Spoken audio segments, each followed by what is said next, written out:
오늘 전 세계 역사 교과서가 전량 폐기될지도 모르는 사상 초유의 사태가 발생했습니다. 수천 년간 인류가 믿어왔던 4대 문명의 정설이 동방의 작은 나라, 대한민국에서 제시된 결정적인 증거들 앞에서 와르르 무너져 내렸기 때문입니다. 중국의 만리장성 이북 그리고 한반도, 그곳에서 발견된 것은 단순한 유물이 아니라 인류 문명의 시계바늘을 무려 1000년이나 앞당기는 잃어버린 제국의 흔적이었습니다. 지금 보시는 이 장면은 고고학계의 노벨상이라 불리는 세계 인류학 포럼 현장입니다. 조금 전 평생을 동아시아 문명에 뿌리는 중국이라고 주장해온 서구의 최고 석학이 단상 위에서 자신의 논문을 찢어버리며 눈물을 흘리는 충격적인 일이 벌어졌습니다. 그는 떨리는 목소리로 우리는 그동안 위대한 어머니 문명을 알아보지 못했다. 그 비밀의 열쇠는 바로 고조선이라 불리는 잊혀진 제국에 있었다. 라고 고백했습니다. 도대체 흙 속에 묻혀있던 저 돌덩이들이 무엇을 말하고 있기에 세계의 지성들이 이토록 경악하는 것일까요? 이 충격적인 고백 뒤에는 중국의 동북공정이라는 거대한 왜곡에 맞서 홀로 진실을 파헤쳐온 한국 학자들의 피땀 어린 투쟁, 그리고 그 진실을 마주한 한 이방인의 전율 섞인 깨달음이 있었습니다. 잊혀진 우리의 자부심을 되찾고 역사의 진실을 알리기 위해 여러분의 좋아요와 구독은 지금 가장 강력한 무기가 됩니다. 매일 가슴 벅찬 감동을 전해드립니다. 시간을 거슬러 올라가 제가 처음 한국행 비행기 티켓을 손에 쥐었던 3년 전의 겨울로 돌아가 봅니다. 당시 옥스퍼드의 강단에 서 있던 저는 한국학계가 보낸 초청장을 받고서 동료 교수들 앞에서 코웃음을 쳤습니다. 고작 부족국가 수준의 유적을 가지고 문명을 운운하다니 내 눈으로 직접 그 허상을 깨부수고 오겠소. 그렇게 오만함으로 가득 차 인천공항에 내렸던 저는 몰랐습니다. 제가 밟고 선 그 땅이 제 영혼을 송두리째 뒤흔들 어머니의 땅이었다는 사실을 말입니다. 제 이름은 토마스 벤자민입니다. 영국의 유서 깊은 대학에서 동아시아 고고학을 가르치며 평생을 보냈고 학계에서는 꽤나 이름이 알려진 소위 권위자였습니다. 지금의 저는 한국의 어느 조용한 서재에서 붓을 들어 이 글을 쓰고 있지만 불과 3년 전에 저는 런던의 짙은 안개만큼이나 뿌연 편견 속에 갇혀있던 사람이었습니다. 당시 제 강의실은 언제나 만원이었습니다. 저는 학생들에게 항상 이렇게 가르쳤습니다. 동아시아의 모든 문명은 황하에서 시작되었다. 중국이라는 거대한 태양 주위를 도는 위성들, 그것이 바로 한국과 일본의 역사다. 라고 말이죠. 특히 저는 한국의 고대사, 그 중에서도 고조선이라 불리는 나라에 대해 지독하리만치 냉소적이었습니다. 문헌상으로나 존재할 뿐 실체 없는 부족 연맹체에 불과하다고 굳게 믿었기 때문입니다. 그날은 유난히 비가 많이 내리던 11월의 오후였습니다. 연구실 창문을 때리는 빗소리를 들으며 중국 측에서 보내온 동북공정 관련 논문을 검토하고 있던 제게 한 통의 두툼한 국제우편이 도착했습니다. 발신지는 대한민국 동북아 고대사 연구재단이라는 낯선 이름이었습니다. 봉투를 뜯자 정중하지만 단호한 어조의 초청장이 나왔습니다. 고조선, 유라시아 문명의 시원을 찾아서라는 주제의 국제 심포지엄에 저를 기조연설자로 초청한다는 내용이었습니다. 저는 그 제목을 보자마자 저도 모르게 헛웃음을 터뜨렸습니다. 문명의 시원? 감히 황하 문명을 두고 한반도의 북쪽 변방에서 문명의 기원을 논하겠다는 건가? 제 눈에 그것은 학문적 성과를 과시하고 싶어하는 민족주의에 심취한 작은 나라, 학자들의 억지스러운 몸부림처럼 보였습니다. 저는 즉시 비서에게 거절 메일을 보내라고 지시하려 했습니다. 하지만 그때 봉투 안에서 떨어진 한 장의 사진이 제 시선을 사로잡았습니다. 그것은 만주의 요하 지역에서 발굴된 거대한 적석총, 돌무더기 무덤과 그 위에서 출토된 기묘한 옥유물의 사진이었습니다. 그리고 그 뒷면에는 유려한 필기체로 짧은 메모가 적혀 있었습니다. 교수님께서 정의하신 문명의 조건, 그 모든 것을 뒤집는 증거가 이 흙 속에 있습니다. 와서 직접 확인하고 비판하십시오. 우리는 진실을 두려워하지 않습니다. 그 도발적인 문구가 제 학자로서의 오만함을 자극했습니다. 저는 그들이 말하는 진실이라는 것이 얼마나 허술한 모래성인지 제 논리와 지식으로 철저하게 부수어주겠다는 일종의 정복감에 사로잡혔습니다. 그렇게 저는 한국행 비행기에 몸을 실었습니다. 그것이 제 인생을 송두리째 바꿀 여행이 될 줄은 꿈에도 모른 채 저는 기내에서 내내 한국 학계의 주장을 반박할 논거들을 정리하며 승리감에 도취해 있었습니다. 인천국제공항에 도착했을 때 제가 처음 느낀 감정은 당혹감이었습니다. 제가 상상했던 중국의 아류 문화를 가진 조용한 나라의 이미지는 온데간데 없었습니다. 미래 도시를 방불케 하는 공항의 압도적인 규모와 최첨단 시스템, 그리고 분주하게 움직이는 사람들의 눈빛에서 느껴지는 묘한 활력은 제가 알던 동아시아의 전형적인 모습과는 달랐습니다. 마중 나온 재단 측의 차량을 타고 서울로 향하는 동안 창밖으로 스쳐 지나가는 한강의 풍경과 끝없이 이어진 빌딩 숲은 저를 더욱 혼란스럽게 만들었습니다. 이토록 현대적인 발전을 이룩한 나라가 왜 굳이 증명되지도 않은 수천 년 전의 과거에 집착하는 것일까? 저는 이 의문을 품은 채 심포지엄이 열리기 전 저를 초청한 한국 측 대표학자 최 교수님을 만나러 갔습니다. 최 교수님의 연구실은 서울의 화려함과는 거리가 먼 어느 대학의 구석진 건물에 있었습니다. 낡은 나무 문을 열고 들어서자 오래된 종이 냄새와 묵향이 코끝을 스쳤습니다. 사방을 가득 채운 책장에는 한자, 영어, 일본어, 그리고 제가 알지 못하는 고대 문자가 적힌 서적들이 빽빽하게 꽂혀 있었고 책상 위에는 만주와 한반도를 아우르는 거대한 지도가 펼쳐져 있었습니다. 백발이 성성한 노신사 최 교수님은 저를 보자마자 따뜻한 미소를 지으며 자리에서 일어났습니다. 먼 길 오시느라 고생하셨습니다. 벤자민 교수님. 제 무례한 초청에 응해주셔서 진심으로 감사합니다. 그의 영어는 유창했고 태도는 더할 나위 없이 정중했습니다. 하지만 그 깊은 눈동자 속에는 제가 강의실에서 학생들을 바라볼 때 가졌던 확신, 아니 그보다 더 깊고 단단한 무언가가 서려 있었습니다. 저는 악수를 청하며 짐짓 여유로운 척 말을 건넸습니다. 초청해 주셔서 감사합니다. 하지만 저는 이번 심포지엄에서 여러분의 주장에 동의하기보다는 학문적 엄정함을 묻기 위해 왔습니다. 황하 문명보다 앞선 문명이 만주와 한반도에 있었다는 주장은 솔직히 말씀드리면 서구 학계에서는 받아들여지기 힘든 가설입니다. 제 직설적인 말에도 최 교수님은 전혀 당황하지 않았습니다. 오히려 그는 책상 위에 놓인 지도를 손가락으로 가리키며 차분하게 입을 열었습니다.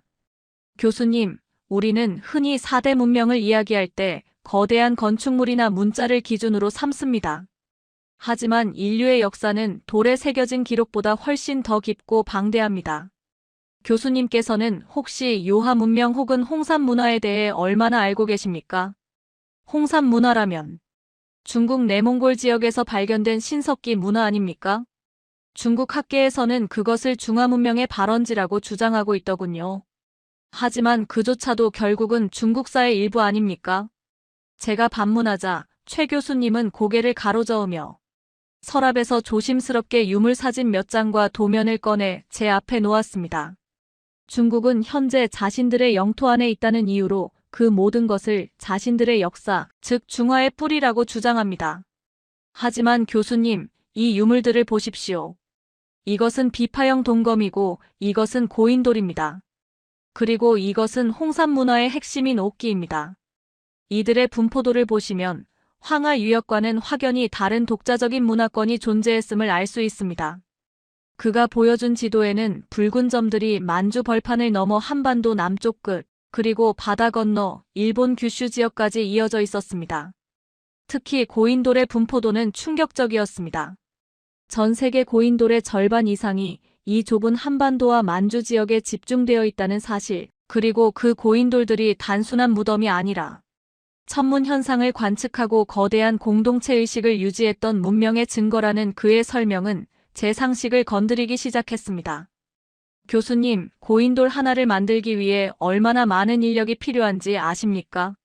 수십 톤의 덮개돌을 옮기고 세우기 위해서는 강력한 지도력과 사회적 합의, 그리고 잉여 생산물이 있어야 합니다.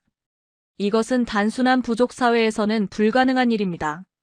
우리는 이것을 고조선 문명권이라고 부릅니다. 국가라는 근대적 틀로 재단하기 이전에 존재했던 거대한 고대 질서 시스템 말입니다. 그의 설명은 논리정연했습니다.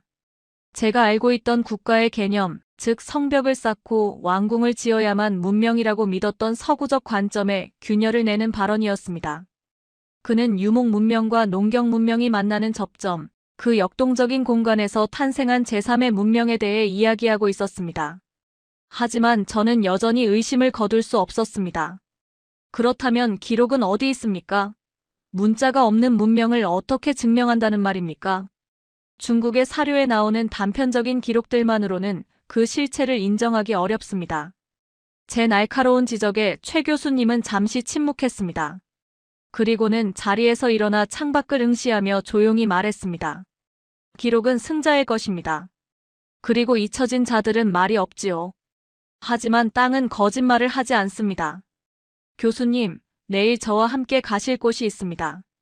박물관의 유리장 너머가 아니라 수천 년 전의 바람이 지금도 불고 있는 그 현장으로 말입니다. 그곳에서 교수님의 눈으로 직접 확인해 주십시오. 이 땅의 돌들이 침묵 속에서 무엇을 외치고 있는지. 그날 밤 호텔로 돌아온 저는 잠을 이루지 못했습니다. 최 교수님이 보여준 지도 속의 붉은 점들이 마치 살아서 움직이는 듯 제 머릿속을 맴돌았습니다. 정말 만약에 우리가 알고 있는 세계사의 첫 페이지가 잘못 쓰여진 것이라면 그 불경스러운 상상이 저를 전율케 했습니다. 창밖에는 서울의 밤하늘을 수놓은 네온사인 불빛이 반짝이고 있었지만 제 마음은 이미 수천 년 전 이름 모를 고대인들이 거대한 돌을 끌며 하늘에 제사를 지내던 금안주 벌판을 헤매고 있었습니다. 다음 날 새벽 우리는 짙은 안개를 뚫고 강화도로 향했습니다. 차창 밖으로 보이는 한국의 산세는 부드러우면서도 강인한 곡선을 그리고 있었습니다. 최 교수님은 차 안에서 단군이라는 존재에 대해 이야기해 주었습니다. 신화로 치부되던 그 이야기가 사실은 고대인들의 하늘, 숭배 사상과 곰을 토템으로 하는 부족 간의 결합을 상징한다는 해석은 꽤나 인류학적으로 흥미로웠습니다. 하지만 제가 진짜 충격을 받은 것은 목적지에 도착해서였습니다. 차에서 내리자마자 차가운 바닷바람과 함께 눈앞에 거대한 형상이 나타났습니다. 사진으로만 보았던 강화도 부글리 고인돌이었습니다. 실제로 마주한 그 압도적인 크기는 사진으로는 절대 느낄 수 없는 위압감을 주었습니다. 높이 2.6m, 덮개돌의 무게만 50톤이 넘는 그 거석. 구조물은 마치 외계인이 세운 기념비처럼 비현실적으로 느껴졌습니다. 저는 저도 모르게 탄성을 내뱉으며 그 앞으로 다가갔습니다. 이걸 정말 청동기 시대의 사람들이 맨손으로 세웠단 말입니까? 제가 떨리는 목소리로 묻자 최 교수님이 제 옆에 나란히 서서 그 거석을 올려다보며 대답했습니다.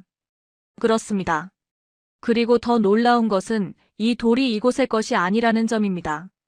이 거대한 화강암을 채석하여 이곳까지 옮겨오기 위해 그들은 길을 닦고 굴림대를 만들고 수백 명의 장정을 동원했을 겁니다. 교수님, 이것이 과연 미개한 야만인들의 흔적일까요? 아니면 고도로 조직화된 사회의 증거일까요? 저는 할 말을 잃었습니다. 그 거친 돌 표면을 손으로 쓸어보았습니다. 수천 년의 비바람을 견뎌낸 차가운 돌의 감촉이 손끝을 타고 전해져 왔습니다. 그 순간 제 머릿속에서 견고하게 쌓아 올렸던 황하 문명 중심론이라는 탑에 미세한 금이 가기 시작했습니다. 이토록 거대한 에너지를 응집시킬 수 있었던 집단이 고작 중국, 문명의 변두리에 살던 소수민족이었을 리가 없었습니다. 그때 최 교수님이 제게 더욱 결정적인 한마디를 던졌습니다. 이 고인돌은 단순한 무덤이 아닙니다. 이 덮개돌의 기울기와 방향, 그리고 별자리 홈. 이것은 고대인들이 하늘과 소통하던 천문대였습니다. 그리고 이와 똑같은 양식의 고인돌이 요동반도와 만주 지역에서도 발견됩니다. 이것은 하나의 거대한 문명권이 존재했다는 움직일 수 없는 증거입니다. 그의 말을 듣는 순간 저는 등줄기에 소름이 돋았습니다. 만약 그의 말이 사실이라면 고조선은 단순한 부족 국가가 아니라 만주와 한반도를 아우르며 독자적인 천문 지식과 건축 기술을 보유했던 우리가 잃어버린 고대 제국이었다는 뜻이 됩니다. 저는 현기증을 느끼며 뒷걸음질 쳤습니다. 제 평생의 학문적 신념이 흔들리는 소리가 들리는 듯 했습니다. 하지만 그렇다면 왜 세계는 이 사실을 모르는 겁니까? 왜 우리는 이것을 배우지 못한 겁니까? 제 절규에 가까운 질문에 최 교수님은 씁쓸한 표정으로 저 먼 북쪽 하늘을 바라보았습니다. 그것은 우리가 힘을 잃었었기 때문이고 누군가가 이 역사를 지우려 했기 때문입니다. 하지만 이제 교수님과 같은 분들이 진실을 마주하기 시작했습니다. 이제부터 제가 보여드릴 것은 돌덩이가 아닙니다. 이 땅에서 시작되어 유라시아 대륙으로 뻗어나갔던 그 잊혀진 연결고리를 보여드리겠습니다. 최 교수님은 품에서 낡은 수첩 하나를 꺼내 저에게 건넸습니다. 그곳에는 제가 한 번도 본 적 없는 만주 지역의 고대 유적지와 그곳에서 발굴된 기이한 유물들의 스케치가 그려져 있었습니다. 그리고 그 스케치 아래에는 홍산, 곰과 여신, 그리고 옥이라는 제목이 적혀 있었습니다. 저는 직감했습니다. 이 여행은 단순히 고인돌을 구경하는 것으로 끝나지 않을 것이라고. 저는 지금 인류 문명사의 거대한 비밀의 문 앞에 서 있다는 것을 말입니다. 강화도에서의 일정이 끝난 후 서울로 돌아오는 차 안에는 무거운 침묵만이 감돌았습니다. 창밖으로 스쳐 지나가는 한강의 야경은 화려하게 빛나고 있었지만 제 머릿속은 수천 년 전의 거석들이 내뿜던 차가운 압도감으로 가득 차 있었습니다. 제가 평생을 바쳐 쌓아 올린 학문적 체계, 즉 황하 문명 중심론이라는 거대한 성벽에 미세한 균열이 가기 시작한 것입니다. 하지만 인간의 아집이란 얼마나 질긴 것인지 저는 여전히 제 마음 한구석에 남아있는 의심의 끈을 놓지 못하고 있었습니다. 고인돌은 그저 거석 문화의 일종일 뿐이야. 그것만으로 독자적인 문명권이라고 단정 짓는 것은 비약이다. 저는 속으로 끊임없이 반론을 제기하며 최 교수님이 보여주겠다는 결정적 증거를 기다렸습니다. 다음 날 아침, 최 교수님은 저를 데리고 서울 외곽에 위치한 한 연구소의 지하 수장고로 향했습니다. 그곳은 일반적인 박물관의 전시실과는 차원이 다른 곳이었습니다. 삼엄한 경비 시스템과 2중, 3중의 철제문을 통과해야만 들어갈 수 있는 소위 역사의 진실이 숨쉬는 성소와도 같은 곳이었습니다. 지하 깊숙한 곳으로 내려가자 묵직하고 건조한 공기가 피부에 닿았습니다. 그곳에는 아직 학계에 정식으로 보고되지 않은 발굴, 유물들과 중국이나 일본의 방해로 인해 세상의 빛을 보지 못한 자료들이 산더미처럼 쌓여 있었습니다. 최 교수님은 하얀 장갑을 끼고 가장 안쪽에 위치한 특수 보관실의 문을 열었습니다. 벤자민 교수님, 이곳에 있는 유물들은 대부분 복제품이거나 사진 자료입니다. 원본은 중국 요령성 박물관이나 내몽골 박물관 수장고, 깊숙한 곳에 갇혀 외국 학자들의 접근이 철저히 차단되어 있기 때문이죠. 하지만 우리는 어렵게 입수한 실측 데이터와 3D 스캔 기술을 통해 그 실체를 완벽하게 복원해냈습니다. 이제부터 보시게 될 것은 중국이 그토록 감추고 싶어하는 홍산의 비밀입니다. 그가 가리킨 유리 진열장 안에는 붉은 조명을 받아 영롱하게 빛나는 옥 유물들이 놓여 있었습니다. 저는 조심스럽게 다가가 그것들을 살펴보았습니다. 그리고 그 순간 저는 숨이 턱 막히는 충격에 휩싸였습니다. 그것은 제가 지금까지 보아왔던 중국 중원의 옥기들과는 근본적으로 다른 형태와 질감을 가지고 있었습니다. 가장 먼저 제 눈을 사로잡은 것은 몸을 둥글게 말고 있는 기이한 형상의 조각품이었습니다. 이것은 용입니까? 제가 떨리는 목소리로 묻자 최 교수님이 고개를 저으며 나직하게 대답했습니다. 중국 학자들은 이것을 옥룡이라고 부르며 중화용 문화의 시원이라고 주장합니다.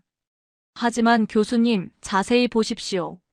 저 뭉툭한 코와 둥근 귀, 그리고 육중한 몸집이 정말 용처럼 보이십니까? 저것은 용이 아니라 곰입니다. 우리는 이것을 웅룡 혹은 돼지의 형상을 닮았다 하여 저룡이라고 부릅니다. 탄소 연대 측정 결과 이 유물은 기원전 3500년에서 4000년, 즉 지금으로부터 약 6000년 전의 것입니다. 6000년 전. 저는 현기증을 느꼈습니다.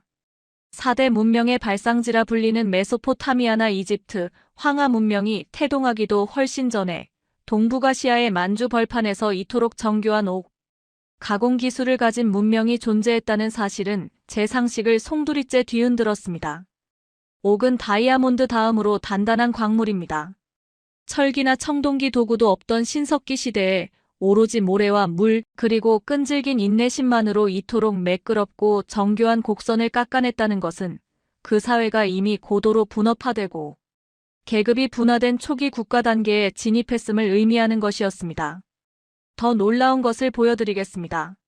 최 교수님은 옆에 놓인 또 다른 자료를 가리켰습니다. 그것은 홍산 문화의 핵심 유적지인 우화량의 여신묘 발굴 현장 사진이었습니다. 흙으로 빚은 여신상의 얼굴은 충격적이었습니다. 옥으로 박아넣은 푸른 눈동자는 수천 년의 시간을 뛰어넘어 저를 꿰뚫어보는 듯 했습니다. 그리고 그 여신묘 주변에서 발견된 수많은 곰의 아래턱뼈와 곰 형상의 진흙 소조상들. 그 순간 제 뇌리에 번개처럼 스치는 기억이 있었습니다. 제가 옥스퍼드 도서관 구석에서 흥미 위주로 읽고 덮어버렸던 한국의 단군 신화였습니다. 곰이 사람이 되었다는 그 이야기 말입니까? 제가 멍하니 중얼거리자 최 교수님의 눈빛이 강렬하게 빛났습니다. 그렇습니다. 서구학계는, 그리고 심지어 한국 내의 식민, 사학자들조차 단군 신화를 그저 허무맹랑한 곰 이야기로 치부했습니다. 하지만 교수님, 신화는 잊혀진 역사의 은유입니다. 곰을 토템으로 숭배하던 부족과 하늘을 숭배하며 청동기 기술을 가지고 외부에서 유입된 환웅 부족의 결합. 그것이 바로 고조선의 건국 이야기입니다. 이 우화량 유적지에서 발견된 곰 숭배의식과 여신상은 단군 신화가 단순한 상상이 아니라 실제했던 역사를 바탕으로 만들어졌음을 증명하는 움직일 수 없는 고고학적 증거입니다. 저는 다리에 힘이 풀려 주저앉고 싶었습니다. 제가 미개한 샤머니즘이라고 비웃었던 그 신화가 사실은 인류 문명의 잃어버린 고리를 설명하는 가장 완벽한 역사서였다니. 홍산 문화가 꽃피웠던 그 시기와 장소, 그리고 그들의 숭배 대상이 한국의 건국 신화와 이토록 완벽하게 일치한다는 것은 우연일 수가 없었습니다. 이것은 퍼즐이었습니다. 서구와 중국이 억지로 감추고 비틀어 놓았던 역사의 조각들이 이제야 제자리를 찾아 맞춰지는 느낌이었습니다. 최 교수님은 저를 이끌고 대형 스크린 앞으로 갔습니다. 그가 지도를 띄우자 붉은색 영역이 만주 요서 지역에서 시작하여 요동을 거쳐 한반도 전체로 퍼져나가는 영상이 재생되었습니다. 보십시오. 빗살무늬 토기, 비파형 동검, 적석총, 그리고 곰 토템. 이 모든 문화적 유전자는 황하 문명과는 완전히 다릅니다. 중국의 황하 문명은 채도색 칠한 도자기와 흙무덤을 특징으로 하지만 이 북방 문명은 빗살무늬와 돌무덤을 특징으로 합니다. 이것은 명백히 서로 다른 뿌리를 가진 문명입니다. 우리는 이것을 요하 문명 혹은 고조선 문명권이라고 부릅니다. 그리고 이 문명의 주인공들은 나중에 남쪽으로 이동하여 한반도의 우리 조상이 되었습니다. 스크린 위로 중국의 최신 역사 교과서 내용이 오버랩되었습니다. 그들은 이 모든 홍산 문화를 중화 문명의 서광이라고 명명하며 전설 속의 황제가 이곳을 지배했다고 가르치고 있었습니다. 심지어 고구려와 발해의 역사까지도 중국의 지방 정권으로 편입시키려는 시도를 노골적으로 보여주었습니다. 저는 그 지도 위에서 벌어지는 소리 없는 전쟁, 동북공정의 실체를 목격하며 학자로서 깊은 분노를 느꼈습니다. 그것은 단순한 영토 욕심이 아니었습니다. 한 민족의 기억을 말살하고 인류 문명의 다원성을 파괴하여 오로지 중화라는 하나의 용광로 속에 집어넣으려는 거대하고도 폭력적인 역사 왜곡이었습니다. 벤자민 교수님, 최 교수님의 목소리가 무겁게 울렸습니다. 중국이 왜 이토록 무리하게 만주와 한반도의 역사를 삼키려 하는지 아십니까? 그들은 두려운 것입니다. 황하 문명보다 더 오래되고 더 정신적으로 고귀한 문명이 자신들의 머리맡에 존재했다는 사실이 밝혀지는 것이 두려운 것입니다. 만약 고조선이 독자적인 문명이었음이 전 세계에 공인된다면 중화가 천하의 중심이라는 그들의 수천 년 된 이데올로기가 무너지기 때문입니다. 그래서 그들은 콘크리트로 유적을 덮어버리고 박물관의 설명을 바꾸고 외국 학자들의 눈과 귀를 막고 있는 것입니다. 저는 고개를 들어 최 교수님을 바라보았습니다. 백발의 노학자의 눈에는 슬픔과 결기가 동시에 서려 있었습니다. 그는 평생을 이 거대한 거짓과 싸워왔을 것입니다. 아무도 귀 기울여주지 않는 심지어 같은 나라 사람들조차 국수주의라며 비난할 때 홀로 묵묵히 흙 묻은 돌 조각을 닦으며 진실을 지켜왔을 그의 고독한 싸움이 제 가슴을 쳤습니다. 저는 부끄러움에 고개를 들 수가 없었습니다. 저는 그동안 강단에서 무엇을 가르쳤던 것입니까? 중국 측 자료만 앵무새처럼 읊어대며 그 속에 숨겨진 약소국의 비명과 진실을 외면했던 저는 학자가 아니라 그저 지식 소매상에 불과했습니다. 교수님. 저는 갈라진 목소리로 입을 열었습니다. 눈시울이 뜨거워졌습니다. 제가 틀렸습니다. 저는 그동안 제가 가진 지식이 전부인 양 오만하게 굴었습니다.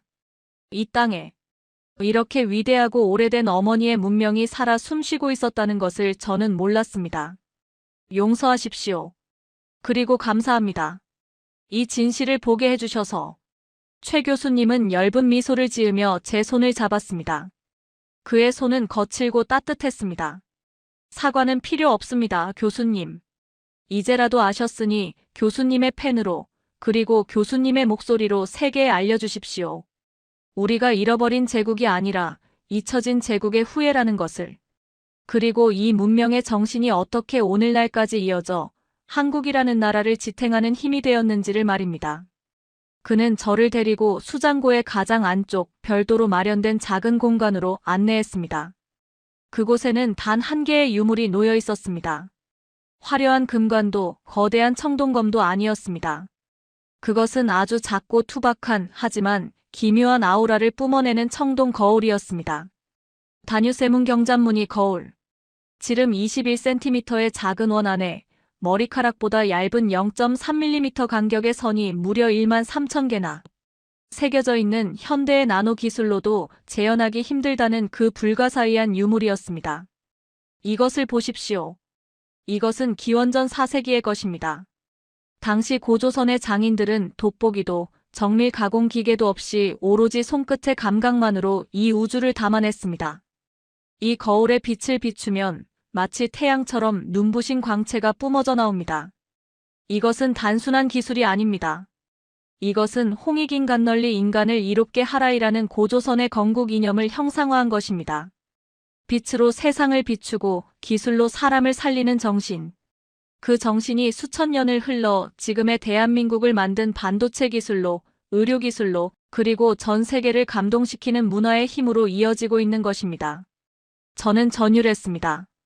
6,000년 전 홍산의 옥기에서 시작된 정교함, 기원전 4세기 다뉴세문경에서 정점에 달한 기술력, 그리고 21세기 대한민국이 보여주는 첨단 기술의 기적.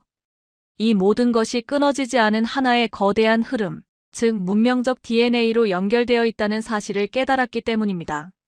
한국의 발전은 우연한 한강의 기적이 아니었습니다. 그것은 수천 년간 축적되고 잠재되어 있던 거대한 문명의 에너지가 현대에 이르러 다시 폭발한 필연적인 결과였습니다. 수장고를 나오는 제 발걸음은 들어올 때와는 전혀 달라져 있었습니다.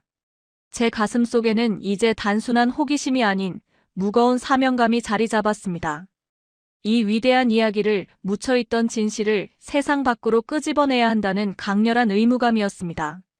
밖으로 나오자 서울의 하늘은 맑게 개어 있었고 따사로운 햇살이 제 얼굴을 비추었습니다. 마치 고조선의 태양, 환웅이 내려다보던 그 하늘처럼 말입니다. 최 교수님, 이제 어디로 갑니까? 이 위대한 유전자가 현대의 한국 사회에서는 어떤 모습으로 살아 숨쉬고 있는지 그 현장을 보고 싶습니다. 제 질문에 최 교수님은 의미심장한 미소를 지으며 차에 시동을 걸었습니다. 가장 한국적이면서도 가장 세계적인 감동이 있는 곳으로 모시겠습니다. 교수님은 그곳에서 홍익인간의 정신이 박물관 속에 박제된 글자가 아니라 지금도 한국인들의 피 속에 뜨겁게 흐르고 있다는 것을 목격하게 될 것입니다. 최 교수님과 함께 연구소를 나선 시각은 점심시간이 훌쩍 지난 오후였습니다. 우리는 서울의 중심부인 광화문 광장으로 향했습니다. 차창 밖으로 보이는 거대한 빌딩 숲과 그 사이를 바쁘게 오가는 수많은 사람들의 물결은 방금 전 지하 수장고에서 마주했던 정적인 유물들과는 너무나 대조적인 풍경이었습니다. 하지만 제 머릿속은 여전히 혼란스러웠습니다. 6,000년 전의 곰 토템, 0.3mm 간격의 다뉴세 문경, 그리고 동북공정이라는 거대한 역사전쟁. 이 모든 정보가 한꺼번에 쏟아져 들어온 탓인지 아니면 시차 적응이 덜 된 탓인지 갑자기 심한 현기증이 몰려왔습니다. 교수님, 잠시만 좀 쉬었으면 좋겠습니다. 저는 가쁜 숨을 몰아쉬며 광장 한켠의 벤치 쪽으로 비틀거렸습니다. 눈앞이 하얗게 전멸하더니 다리에 힘이 풀렸고 그대로 아스팔트 바닥으로 쓰러지고 말았습니다. 희미해지는 의식 속에서 저는 런던에서의 경험을 떠올렸습니다. 개인주의가 극도로 발달한 서구의 대도시에서 누군가 길에 쓰러지면 사람들은 휘말리기 싫어 외면하거나 멀찍이 서 지켜보며 구조대만 기다리는 경우가 다반사였습니다. 저는 차가운 바닥에 누워 이렇게 이방인의 땅에서 객사를 하는 것인가라는 공포에 휩싸였습니다. 하지만 그 순간 기적 같은 일이 벌어졌습니다. 제 몸이 바닥에 닿기도 전에 누군가의 단단한 팔이 저를 받아 안았습니다. 그리고 순식간에 사방에서 사람들이 몰려들었습니다. 괜찮으세요? 여기 외국분이 쓰러지셨어요. 119 불러주세요. 저기요, 벨트 좀 풀어주세요. 숨쉬기 편하게. 낯선 한국어들이 웅성거림 속에 들려왔지만 그 목소리들에는 하나같이 다급함과 진심 어린 걱정이 배어 있었습니다. 누군가는 제 머리를 자신의 무릎에 받쳐주었고 어떤 중년 여성은 제 손과 발을 주무르며 끊임없이 혈액순환을 도왔습니다. 또 다른 청년은 입고 있던 재킷을 벗어 제 몸을 덮어주었습니다. 그것은 단순히 위급 환자를 돕는 차원이 아니었습니다. 마치 자신의 가족이 쓰러진 것처럼 주변에 있던 모든 시민이 하나의 유기체처럼 일사불란하게 움직이고 있었습니다. 저는 흐릿한 시야 속에서 저를 내려다보는 수많은 눈동자를 보았습니다. 그 눈빛에는 호기심이나 귀찮음이 아닌 설명하기 힘든 깊은 연민과 책임감이 서려 있었습니다. 사이렌 소리가 들리고 구급대원들이 도착할 때까지 제 손을 꼭 잡고 있던 그 이름 모를 시민의 온기를 저는 평생 잊지 못할 것입니다. 응급실로 이송되는 과정 또한 놀라움의 연속이었습니다. 런던의 국영 의료 시스템인 NHS는 훌륭하지만 대기 시간이 길기로 악명 높습니다. 응급실에 가도 몇 시간을 복도에서 기다리는 일이 허다하죠. 하지만 한국의 병원은 달랐습니다. 구급차는 마치 홍해의 기적처럼 갈라지는 차량들의 양보를 받으며 질주했고 병원에 도착하자마자 저는 최첨단 장비가 갖춰진 진료실로 옮겨졌습니다. 복잡한 서류 절차나 신용카드 제시를 요구하는 사람은 아무도 없었습니다. 오직 환자의 생명이 최우선이라는 원칙만이 그 긴박한 공간을 지배하고 있었습니다. 몇 가지 검사를 마친 뒤 의사는 과로와 급성 스트레스로 인한 일시적인 쇼크라는 진단을 내렸습니다. 수액을 맞으며 안정을 취하자 정신이 맑아졌습니다. 침대 곁에는 걱정스러운 표정의 최 교수님이 앉아 계셨습니다. 저는 몸을 일으키려다 말고 천장을 응시하며 나직이 물었습니다. 최 교수님, 아까 광장에서 사람들이 저를 구했습니다. 서로 모르는 사이였을 텐데 어떻게 그렇게 한 몸처럼 움직일 수 있습니까? 서구 사회에서는 보기 힘든 장면이었습니다. 최 교수님은 따뜻한 미소를 지으며 물수건으로 제 이마에 땀을 닦아주셨습니다. 벤자민 교수님, 그것이 바로 제가 말씀드리고 싶었던 고조선의 유산, 홍익인간의 정신입니다. 널리 인간을 이롭게 하라는 단군의 건국 이념은 단순히 고대 국가의 통치 슬로건이 아니었습니다. 그것은 수천 년의 세월 동안 우리 민족의 집단, 무의식 속에 깊이 뿌리 박힌 생존 방식이자 삶의 철학이 되었습니다. 그는 창밖으로 보이는 서울의 풍경을 가리키며 말을 이었습니다. 한국인들에게 남은 그저 타인이 아닙니다. 우리는 서로를 우리라고 부릅니다. 우리 엄마, 우리 집, 우리나라. 이 우리라는 울타리 안에서 타인의 고통은 곧 나의 고통이 됩니다. 교수님께서 보신 그 시민들의 행동은 교육받아서 나온 것이 아닙니다. 위기 상황이 닥치면 본능적으로 발현되는 피 속에 흐르는 DNA 같은 것입니다. 저는 그제야 아까 보았던 시민들의 눈빛을 이해할 수 있었습니다. 그것은 6,000년 전 거대한 고인돌을 세우기 위해 온 부족이 힘을 합쳐줄을 당기던 그 협동의 정신이었습니다. 척박한 만주 벌판과 한반도의 산악지대에서 살아남기 위해 서로를 의지하고 보살펴야 했던 고대인들의 지혜가 현대의 세련된 시민의식으로 진화한 것이었습니다. 교수님, 한국에는 금 모으기 운동이라는 역사가 있습니다. 최 교수님의 이야기는 계속되었습니다. 1997년 국가부도 위기가 닥쳤을 때 정부가 시키지도 않았는데 전 국민이 장롱 속에 아껴두었던 돌반지, 결혼 예물, 금수저를 들고 나왔습니다. 나라의 빚을 갚기 위해 내놓은 금이 무려 227톤이었습니다. 전 세계 경제학자들은 이것을 불가사의라고 불렀지만 우리에게는 너무나 당연한 일이었습니다. 공동체가 무너지면 나도 없다는 인식, 대의를 위해 나를 희생할 줄 아는 마음. 이것이 바로 고조선 때부터 내려온 공동체 정신의 현대적 발현입니다. 저는 침대에 누운 채로 전율했습니다. 박물관 유리진열장 안에 갇혀있던 죽은 역사가 사실은 이 나라 사람들의 심장 속에서 펄떡이고 있었다는 사실을 깨달았기 때문입니다. 고조선은 멸망하여 사라진 제국이 아니었습니다. 그 정신은 형태로만 바뀌었을 뿐 지금도 대한민국이라는 이름으로 그리고 그 안에 사는 사람들의 따뜻한 정으로 살아 숨쉬고 있었던 것입니다. 퇴원 수속을 밟으면서 저는 또 한 번 놀랐습니다. 병원비는 제가 예상했던 것보다 훨씬 저렴했고 시스템은 믿을 수 없을 만큼 효율적이었습니다. 제가 영국인이라고 밝히자 원무과 직원은 유창한 영어로 보험 처리 절차를 설명해주며 친절하게 웃어 보였습니다. 이토록 고도화된 시스템과 인간적인 따뜻함이 공존하는 사회. 이것은 단순히 경제가 발전한다고 해서 얻어지는 것이 아니었습니다. 병원 로비로 나오자 해가 뉘엿뉘엿 지고 있었습니다. 최 교수님은 저를 근처의 한 식당으로 데려갔습니다. 몸을 회복하는 데는 이만한 것이 없다며 그가 주문한 것은 삼계탕이었습니다. 뚝배기 안에서 보글보글 끓고 있는 뽀얀 국물과 닭 한 마리. 그는 인삼과 대추, 찹쌀이 어우러진 이 음식이 과거 우리 조상들이 먹었던 약식동원약과 음식은 그 근원이 가따의 사상에서 비롯된 것이라고 설명했습니다. 한 숟가락을 떠서 입에 넣자 깊고 진한 맛이 온몸으로 퍼져나갔습니다. 그것은 단순한 음식의 맛이 아니었습니다. 쓰러진 이방인을 위해 기꺼이 손을 내밀어준 시민들의 온기, 그리고 수천 년을 이어온 이 땅의 생명력이 응축된 위로의 맛이었습니다. 저는 뜨거운 국물을 넘기며 저도 모르게 눈물을 흘렸습니다. 아까의 공포와 긴장이 풀리면서 터져나온 안도의 눈물이었고 동시에 이토록 아름다운 사람들을 품은 이 나라의 역사에 대한 경외감의 눈물이었습니다. 최 교수님, 저는 숟가락을 내려놓고 진지하게 물었습니다. 이토록 훌륭한 정신적 유산을 가진 나라가 왜 그동안 세계 역사 무대에서는 침묵하고 있었던 겁니까? 이 홍익인간의 정신이야말로 지금 분열과 혐오로 병들어가는 21세기의 인류에게 가장 필요한 가치가 아닙니까? 최 교수님은 씁쓸한 표정으로 소주잔을 기울였습니다.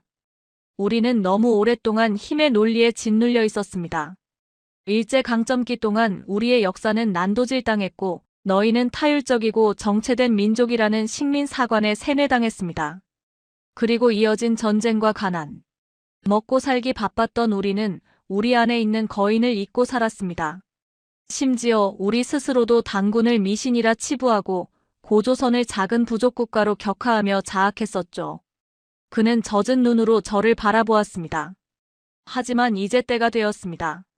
경제적인 성장을 이룬 지금 한국의 젊은 세대들이 K컬처라는 이름으로 전 세계를 매료시키고 있지 않습니까? BTS의 노래 가사에 담긴 자신을 사랑하라는 메시지, 한국 드라마에 흐르는 권선징악과 휴머니즘.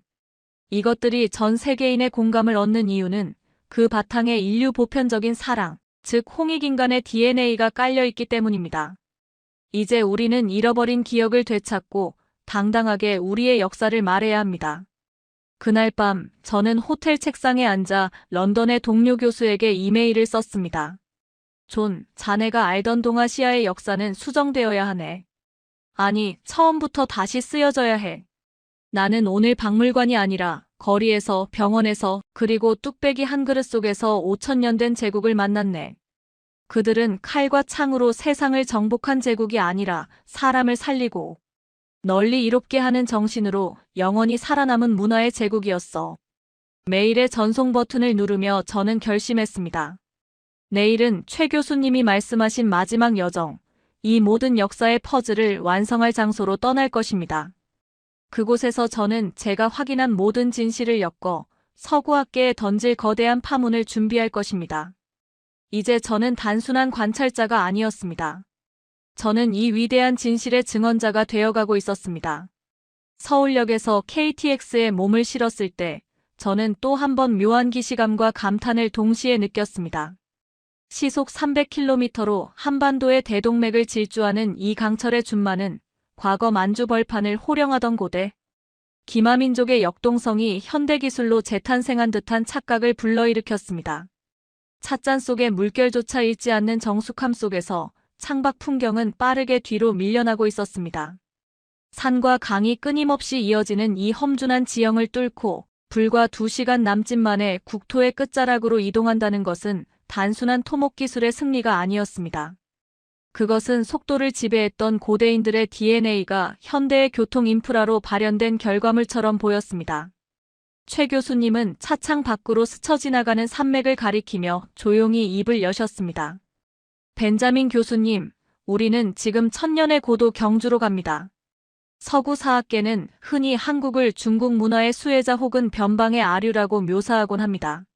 하지만 경주에 발을 딛는 순간 교수님은 그 모든 주장이 얼마나 터무니없는 무지였는지를 깨닫게 되실 겁니다. 그곳에는 중국이 결코 흉내낼 수 없었던 유라시아 대륙의 동쪽 끝에서 독자적으로 폭발한 황금의 문명이 기다리고 있습니다. 경주에 도착했을 때 도시 전체를 감싸고 있는 공기는 서울과는 확연히 달랐습니다. 높은 빌딩 대신 부드러운 곡선의 능선들이 도시 곳곳에 솟아 있었습니다. 그것은 산이 아니었습니다. 왕들의 무덤, 거대한 고분들이었습니다. 삶과 죽음이, 과거와 현재가 아무런 경계 없이 공존하는 기묘하고도 신비로운 풍경. 택시를 타고 이동하는 내내 저는 창밖에서 눈을 뗄 수 없었습니다.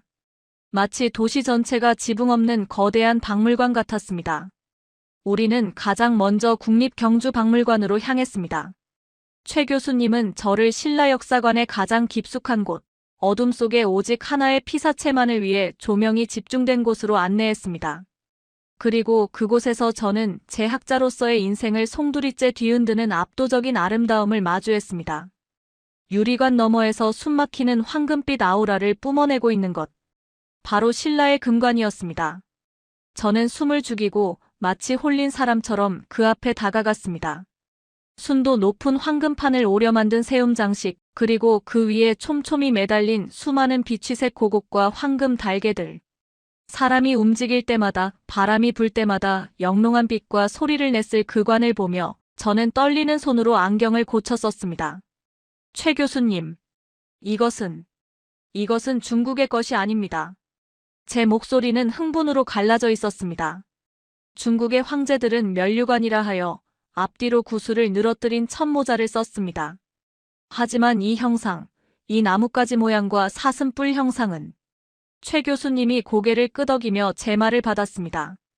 그렇습니다. 정확히 보셨습니다.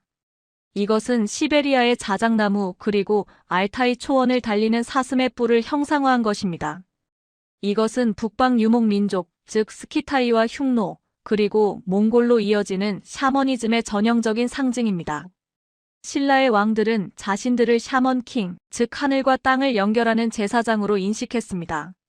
이것은 한민족의 주류가 중국의 한족과는 뿌리부터 다른 북방, 기마민족의 후예임을 증명하는 결정적인 금속학적 지문입니다. 저는 전율했습니다. 그동안 서구학계에서 무비판적으로 수용했던 기자 조선설이나 한사군을 통한 문명 전파설이 이 금관 하나로 산산이 부서지는 순간이었습니다. 신라는 중국의 문화를 수동적으로 받아들인 변방의 속국이 아니었습니다. 그들은 유라시아 대륙의 거친 에너지를 품고 동쪽으로 달려와 한반도라는 용광로 속에서 그들만의 독창적이고 화려한 황금 문명을 꽃피운 독자적인 제국의 주인들이었습니다. 하지만 충격은 여기서 끝이 아니었습니다. 최 교수님은 저를 또 다른 진열장으로 이끌었습니다. 그곳에는 계림로 보검이라 불리는 길이가 36cm 정도 되는 단검이 놓여 있었습니다. 그 검을 보는 순간 저는 제 눈을 의심하며 뒤로 물러설 뻔했습니다. 이건 불가능합니다. 이 문양, 이 붉은 석류석을 박아 넣은 클로아존의 기법. 이건 전형적인 동로마 제국 혹은 흑해 연안의 트라키아 양식입니다. 이 유물이 왜 1500년 전 신라의 무덤에서 나온단 말입니까? 최 교수님은 빙그레 웃으며 그 옆에 놓인 로만 글라스들을 가리켰습니다. 벤자민 교수님, 신라는 고립된 나라가 아니었습니다. 당시 경주는 인구 100만의 거대 도시였고 서역의 상인들이 드나들던 국제 도시였습니다. 실크로드의 종착지는 중국의 장안이 아닙니다. 그 길은 동쪽으로 더 뻗어 이곳 경주까지 이어져 있었습니다. 우리는 이것을 오아시스 로드 혹은 글라스 로드라고 부릅니다. 신라인들은 중국을 거치지 않고도 초원길과 바닷길을 통해 로마, 페르시아, 서역과 직접 소통했습니다. 그들은 세계를 향해 활짝 열려있던 개방적 제국이었습니다. 저는 망치로 머리를 맞은 듯한 충격을 받았습니다. 중국이 그토록 감추고 싶어하는 진실, 즉 한반도는 중국의 일부가 아니라 유라시아 문명과 해양 문명이 만나는 독자적인 허브였다는 사실이 이 작은 단검 속에 명백히 새겨져 있었기 때문입니다. 한국의 역사 속에는 이미 수천 년 전부터 글로벌의 유전자가 흐르고 있었습니다. 외래의 문물을 배척하지 않고 받아들여 자신들의 기술로 더 아름답고 정교하게 재창조해내는 그 융합의 능력. 그것이 오늘날 한국이 반도체와 스마트폰, 그리고 문화 콘텐츠로 세계를 석권하게 된 원동력이었음을 저는 직감적으로 깨달았습니다. 박물관을 나섰을 때는 이미 땅거미가 지고 있었습니다. 우리는 첨성대로 발걸음을 옮겼습니다.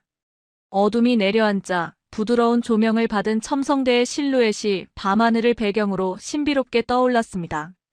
6000년 전 고인돌에서 보았던 그 투박한 돌들이 이제는 완벽한 수학적 비례를 갖춘 우아한 곡선의 건축물로 진화해 있었습니다.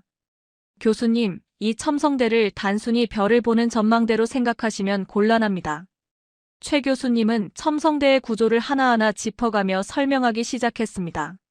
몸통을 이루는 돌의 개수는 362개, 이는 1년의 날수를 상징합니다. 총 27단으로 쌓아 올린 것은 당시 27대 왕이었던 선덕여왕을 의미하죠. 그리고 저 네모난 창문의 위아래 돌 개수는 각각 12개, 1년 12달과 24절기를 의미합니다. 그리고 춘분과 추분 때 태양빛이 저 창문을 통해 바닥을 비추는 각도가 정확히 일치합니다.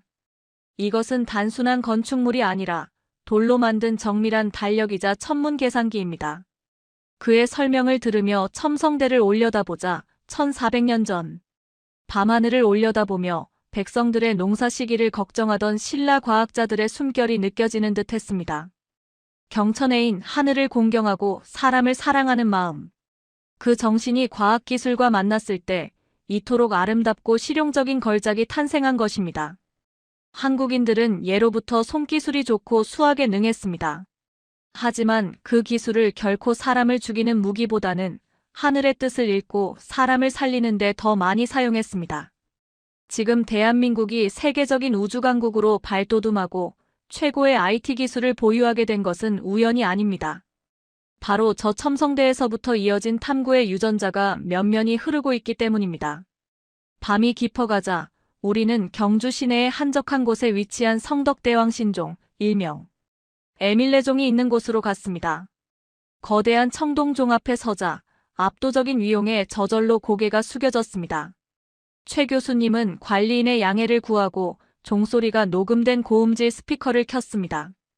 땡, 땡. 첫 소리가 울려 퍼지는 순간 저는 온몸에 털이 곤두서는 것을 느꼈습니다.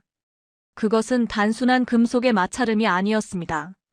묵직한 저음이 바닥을 타고 올라와 제 심장을 울렸고 그 뒤를 이어 끊어질 듯 끊어지지 않는 맑고 긴 여운이 파동처럼 공기 중으로 퍼져나갔습니다. 들리십니까, 교수님? 이 소리의 비밀을. 최 교수님의 목소리도 경건하게 떨리고 있었습니다. 이것은 맥노리 현상입니다.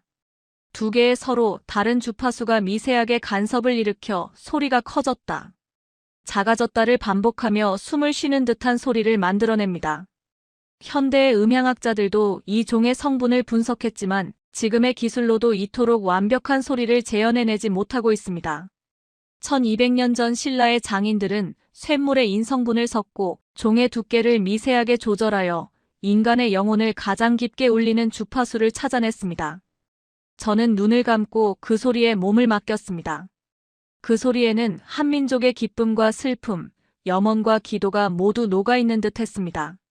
전설 속의 아이가 희생되었다는 슬픈 이야기, 즉 한의 정서가 예술적 승화를 통해 신명으로 바뀌는 과정.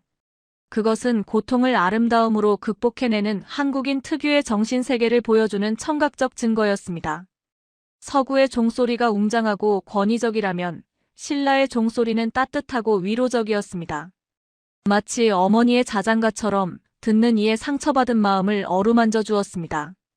그날 밤 경주 남산 자락에 위치한 전통 한옥 호텔에 짐을 풀었습니다. 달빛이 창호지 문을 은은하게 비추고 처마 끝에 매달린 풍경 소리가 바람에 흔들리는 밤이었습니다.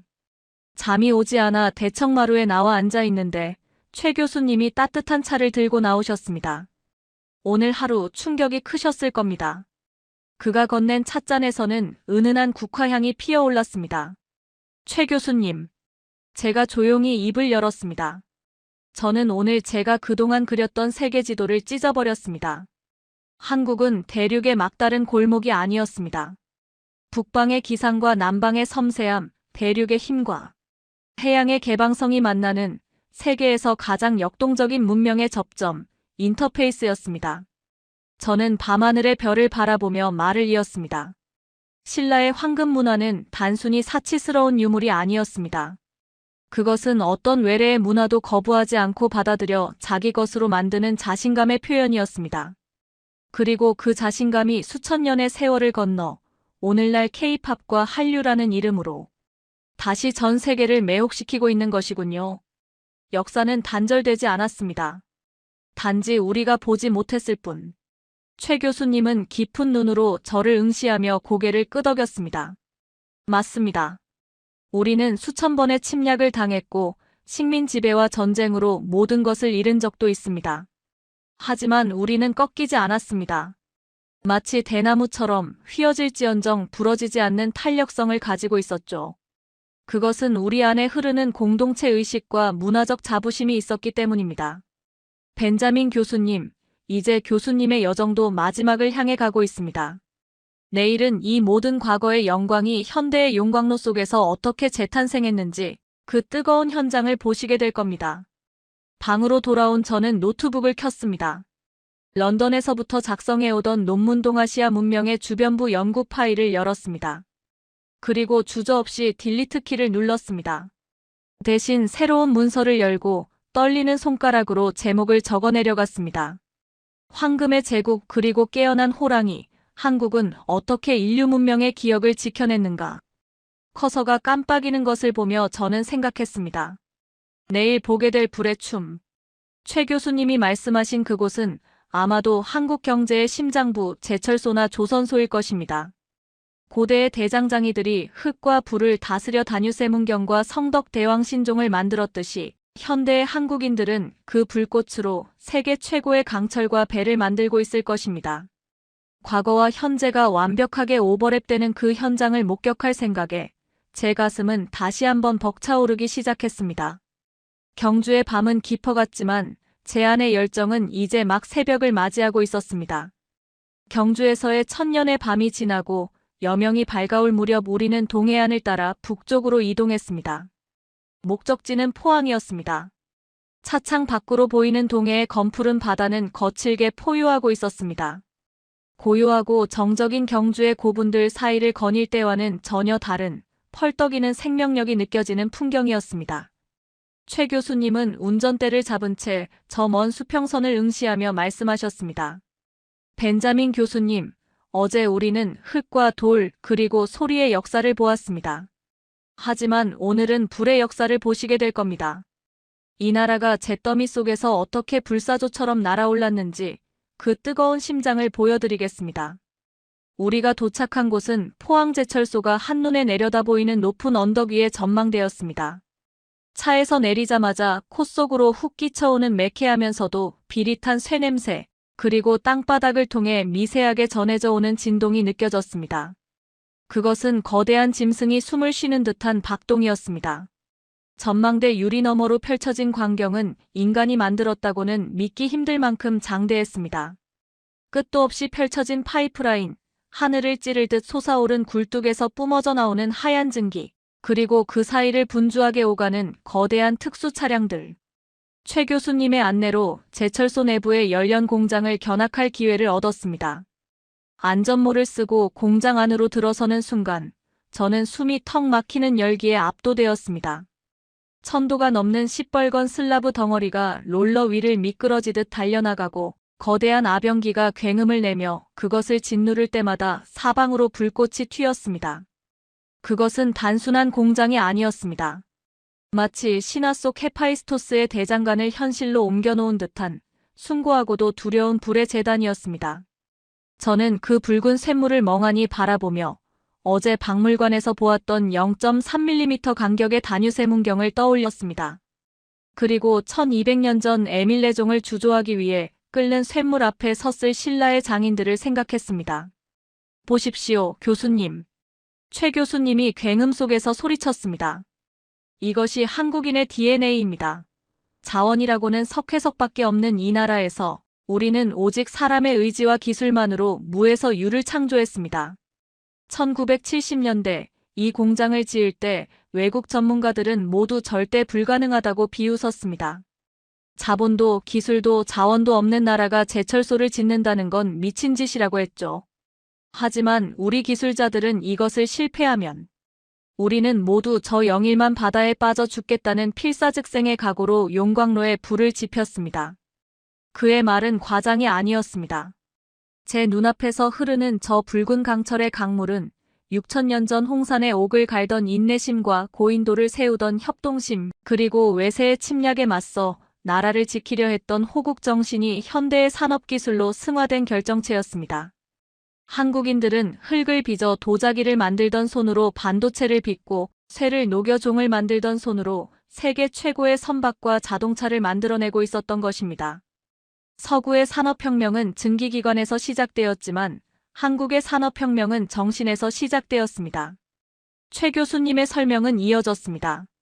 우리는 이것을 빨리빨리 문화라고 부르기도 하지만 그 이면에는 남보다 늦게 출발했기에 2배, 3배 더 뛰어야 한다는 절박함과 끈기가 숨어 있습니다. 이 용광로의 불은 지난 50년 동안 단 한 번도 꺼진 적이 없습니다. 바로 이 불꽃이 오늘날 전 세계의 빌딩을 세우고 다리를 놓고 자동차를 달리게 하는 뼈대가 된 것입니다. 공장을 나오는 길, 저는 항구에 정박해 있는 거대한 LNG 운반선을 보았습니다. 아파트 10층 높이만 한 그 배는 한국의 조선소에서 건조된 것이었습니다. 대륙의 끝에 매달린 작은 반도 국가가 이제는 5대양, 6대주를 연결하는 혈관 역할을 하고 있다는 사실에 저는 경외감을 넘어선 어떤 뭉클함을 느꼈습니다. 그것은 기적이라는 가벼운 단어로는 설명될 수 없는 수천 년의 세월을 견뎌낸 한민족의 위대한 서사시였습니다. 모든 일정을 마치고 인천공항으로 향하는 차 안에서 저는 깊은 침묵에 빠졌습니다. 처음 한국에 올 때 가지고 왔던 제 낡은 수첩은 이제 너덜너덜해져 있었지만 그 안에는 그 어떤 학술서보다 값진 진실들이 빼곡히 적혀 있었습니다. 한강의 기적, 민주화의 열기, K문화의 유행. 이 모든 현상이 파편적인 사건이 아니라 고조선이라는 거대한 뿌리에서 뻗어나온 가지와 잎사귀라는 것을 저는 이제 확신할 수 있었습니다. 출국장 앞 최 교수님과 작별할 시간이 다가왔습니다. 그는 제 손을 두 손으로 꼭 잡으며 따뜻한 눈빛을 보냈습니다. 벤자민 교수님, 부디 이 작은 나라에서 보았던 것들을 잊지 말아 주십시오. 우리는 화려한 금관을 자랑하고 싶은 것이 아닙니다. 우리는 그저 우리가 누구인지, 어디서 왔는지, 그리고 인류를 위해 무엇을 할 수 있는지를 세상과 나누고 싶을 뿐입니다. 저는 목이 메어 잠시 말을 잇지 못했습니다. 최 교수님, 저는 오만했습니다. 문명은 서쪽에서 동쪽으로 흐른다고 믿었죠. 하지만 이제 알겠습니다. 빛은 동방에서 시작되었다는 것을요. 제가 돌아가서 해야 할 일은 명확해졌습니다. 제 강단은 이제 더 이상 죽은 지식을 파는 곳이 아니라 살아있는 진실을 전하는 곳이 될 것입니다. 이 호랑이의 기상을 그리고 홍익인간의 따뜻함을 반드시 전하겠습니다. 우리는 뜨거운 포옹을 나누었습니다. 돌아서서 출국 심사대로 향하는 제 발걸음은 그 어느 때보다 무거웠지만 동시에 제 가슴은 새로운 사명감으로 벅차올랐습니다. 런던으로 돌아온 후 저는 칩거에 들어갔습니다. 전화도 받지 않고 외부와의 접촉을 끊은 채 밤낮으로 지필에 매달렸습니다. 제 서재의 벽면은 한국에서 가져온 지도와 사진, 그리고 메모들로 도배가 되었습니다. 황하 문명 중심론을 비판하는 새로운 챕터를 쓸 때마다 제 손끝은 전율로 떨렸습니다. 그것은 단순한 학문적 수정을 넘어 제 인생 전체를 부정하고 다시 세우는 고통스럽지만 황홀한 작업이었습니다. 그리고 한 달 뒤 개강 첫날이 밝았습니다. 제 강의실인 옥스퍼드의 대형 강당은 수백 명의 학생과 동료 교수들로 발 디딜 틈이 없었습니다. 제가 동아시아 고대사의 재구성이라는 파격적인 주제로 특강을 연다는 소문이 퍼졌기 때문입니다. 강단에 선 저는 잠시 눈을 감고 심호흡을 했습니다. 한국의 경주에서 들었던 에밀레종의 긴 여운이 귓가에 들리는 듯 했습니다. 신사숙녀 여러분. 정적을 깨고 제 목소리가 강당에 울려 퍼졌습니다. 저는 지난 30년간 이 강단에서 여러분에게 거짓말을 했습니다. 청중석이 술렁이기 시작했습니다. 당황한 동료 교수들의 표정이 눈에 들어왔지만 저는 멈추지 않았습니다. 스크린에 첫 번째 슬라이드를 띄웠습니다. 그것은 중국의 만리장성 지도가 아니라 만주와 한반도를 아우르는 붉은색 고조선. 문명권의 지도, 그리고 그 위로 겹쳐진 홍산 문화의 옥룡과 신라의 금관 사진이었습니다. 우리는 그동안 문명의 크기를 영토의 크기나 건축물의 높이로만 평가해왔습니다. 그래서 피라미드나 만리장성 같은 거대함에만 집착했죠. 하지만 저는 동방의 작은 나라, 한국에서 진정한 문명의 척도를 발견했습니다. 그것은 바로 인간을 향한 존중과 고난을 극복하는 정신이었습니다. 저는 홍산 문화의 곰 토템이 어떻게 단군 신화와 연결되는지, 다뉴세 문경의 나노 기술이 어떻게 현대 반도체로 이어지는지, 그리고 신라의 화백제도와 공동체 정신이 어떻게 현대의 역동적인 민주주의로 꽃피웠는지를 열정적으로 토해냈습니다. 6천년의 시간을 관통하는 이 거대한 연결고리를 설명하는 동안 강의실의 소음은 완전히 사라지고 숨소리조차 들리지 않는 몰입의 공간으로 바뀌었습니다. 그들은 침략자가 아니었습니다. 그들은 칼 대신 붓을 들었고 정복 대신 교류를 택했습니다. 중국이 스스로를 세상의 중심이라 칭하며 벽을 쌓을 때 한국은 바다와 초원을 향해 문을 열고 널리 인간을 이롭게 하라는 꿈을 꾸었습니다. 그 꿈이 수천 년의 시련을 견디고 살아남아 지금 21세기의 가장 어두운 곳을 비추는 등대가 되고 있습니다. 마지막 슬라이드에는 포항제철소의 붉은 쇳물과 경복궁의 고즈넉한 처마, 그리고 촛불을 든 시민들의 모습이 콜라주로 펼쳐졌습니다. 한국은 조용한 아침의 나라가 아닙니다. 그들은 새벽을 깨우는 호랑이이며 가장 뜨거운 열정을 품은 다이내믹 코리아입니다. 인류가 잃어버린 오래된 미래가 바로 그곳에 있습니다. 저는 오늘부로 제 낡은 교과서를 폐기합니다. 그리고 여러분에게 제안합니다. 진실을 보고 싶다면 동쪽으로 가십시오. 그곳에서 여러분은 문명의 새로운 희망을 보게 될 것입니다. 강의가 끝나고 제가 단상에서 내려올 때까지 침묵은 계속되었습니다. 그리고 누군가 한 명이 조심스럽게 박수를 치기 시작했습니다. 그 소리는 곧 빗방울처럼 번져나갔고 이내 강당 전체를 뒤흔드는 우레와 같은 기립박수로 변했습니다. 맨 앞줄에 앉아있던 중국인 유학생 한 명이 복잡한 표정으로 하지만 결연한 눈빛으로 저를 바라보며 고개를 끄덕이는 모습이 보였습니다. 강의실을 빠져나와 밖으로 나오니 런던의 하늘은 여느 때처럼 회색빛 구름으로 덮여 있었습니다. 하지만 제 눈에는 구름 뒤에 숨어있는 태양이 보였습니다. 동방에서 떠올라 서방을 비추는 그 따뜻한 빛이 말입니다. 저는 주머니에서 최 교수님이 선물로 준 작은 복주머니를 꺼내어 만지작거렸습니다. 그 안에 들어있는 것은 작은 흙 한 줌과 다뉴세 문경의 모조품이었습니다. 홍익인간. 입속으로 그 단어를 가만히 되뇌어 보았습니다. 널리 인간을 이롭게 하라. 이 단순하고도 위대한 명제가 앞으로 제 남은 학자로서의 인생을 이끌어갈 나침반이 될 것입니다. 한국에서의 여정은 끝났지만 제 마음속의 여행은 이제 막 시작되었습니다. 언젠가 다시 그 땅을 밟을 날을 고대하며 저는 런던의 거리 속으로 힘찬 발걸음을 내디뎠습니다. 제 가슴 속에는 이제 영원히 꺼지지 않는 5,000년의 불꽃이 타오르고 있었기 때문입니다. 긴 시간, 토마스 벤자민 교수와 함께 떠난 시간 여행 어떠셨나요? 오늘 우리는 6,000년 전 만주 벌판의 흙 속에서 시작하여 1,000년 전 경주의 황금빛 왕관을 지나 지금의 뜨거운 용광로와 반도체에 이르기까지 단 한순간도 끊어지지 않고 이어져 온 위대한 한민족의 DNA를 확인했습니다. 이 영상을 통해 여러분이 꼭 기억하셨으면 하는 것은 단 하나입니다. 우리는 강대국 틈에 낀 작은 나라가 아니라 인류 문명의 시원을 연 어머니의 나라이자 세상을 널리 이롭게 하려는 홍익인간의 정신을 품은 거인이라는 사실입니다. 지금 여러분의 가슴 속에서 뛰고 있는 그 심장, 그리고 여러분이 흘리고 있는 그 땀방울 속에 5,000년 제국의 역사가 살아 숨쉬고 있습니다. 오늘의 이 벅찬 감동이 여러분의 일상을 살아가는데 큰 자부심과 위로가 되었기를 바랍니다. 아직 흙 속에 묻혀 세상에 알려지지 않은 우리의 이야기가 너무나 많습니다.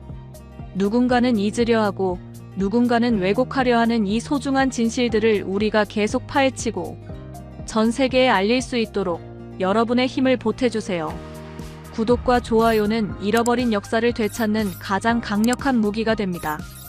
그리고 댓글로 여러분이 느낀 자부심과 감동을 남겨주세요. 우리가 함께 목소리를 낼 때 역사는 비로소 진실이 됩니다. 저는 더 가슴 뜨겁고 더 놀라운 대한민국의 이야기로 다시 찾아오겠습니다. 당신이 곧 대한민국의 역사입니다. 시청해주셔서 감사합니다.